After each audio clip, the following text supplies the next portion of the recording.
নমস্কার। শীতের সকালে গরম গরম ধোয়া ওঠা খিচুড়ি হলে কিন্তু মন্দ হয় না, তাও যদি হয় আবার সবজি খিচুড়ি। আমাদের আজকের আয়োজনে থাকছে সবজি খিচুড়ি।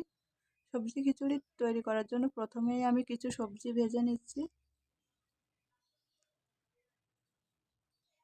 সয়াবিন তেল দিয়ে আমি সবজিগুলো একটু হালকা 2-1 মিনিট ভেজে নিব।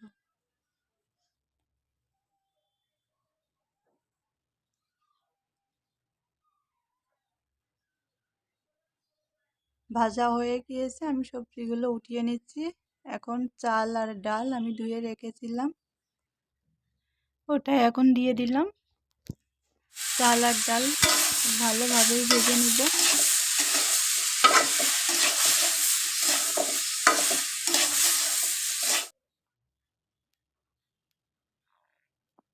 দেখতেই পাচ্ছেন আমার চালগুলো কিন্তু খুব ভালোভাবেই ভাজা হয়ে গিয়েছে, দেখেই বোঝা যাচ্ছে। এখন দিয়ে দিলাম জল। আর সবজি খিচুড়িটা করার জন্য একটু বেশি পরিমাণেই জলের প্রয়োজন হয়। আর দিয়ে দিলাম আগে থেকে ভেজে রাখা সবজিগুলো। এখন দিয়ে দিব লবণ আর হলুদ, আর দিয়ে দিব লাল মরিচের গুঁড়া। আর কিছুই দিব না, এখন দিয়ে সবকিছু মিশিয়ে নিব। মিশিয়ে নিয়ে ঢাকা দিয়ে রেখে দিব সিদ্ধ হওয়ার জন্য।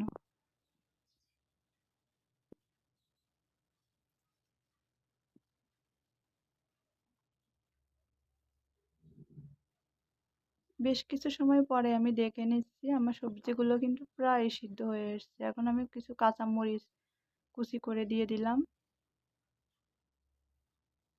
দিয়ে সবকিছু ভালোভাবে মিশিয়ে নিব। সবজি খিচুড়িটা করতে কিন্তু খুব বেশি সময়ের প্রয়োজন হয় না, আবার খেতেও অনেক বেশি মজা হয়।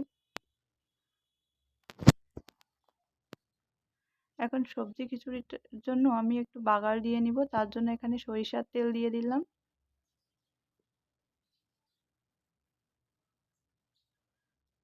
এখন দিয়ে দিলাম 5 ফোড়ন, আর দিয়ে দিব 2-3টা কাঁচামরিচ মাঝখান দিয়ে আমি ফালি করে নিয়েছি। আর দিয়ে দিব 2টা তেজপাতা। 2-1 মিনিট ভেজে নিয়ে নামিয়ে নিব। অতিরিক্ত বেশি ভাজতে গেলে আবার দেখা যায় 5 ফোড়নটা পুড়ে যায়, সেক্ষেত্রে খিচুড়িটা খেতে তিতো হয়ে যাবে। এখন আমি সরাসরি দিয়ে দিব খিচুড়ির ভিতরে।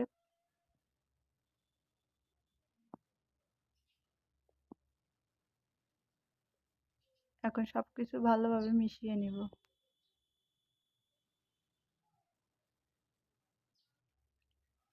আর দেখতেই পাচ্ছেন খিচুড়িটা আমার কিন্তু একেবারে পাত্রের কানায় কানায় ভর্তি হয়ে গিয়েছে। আর এখন আমি দিয়ে দিচ্ছি একটু গরম মশলা বাটা, আপনারা চাইলে গরম মশলার গুঁড়াটাও দিতে পারেন।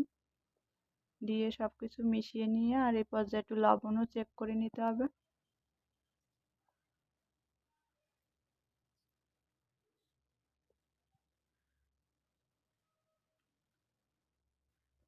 আমার খিচুড়ি কিন্তু প্রায় হয়ে এসছে।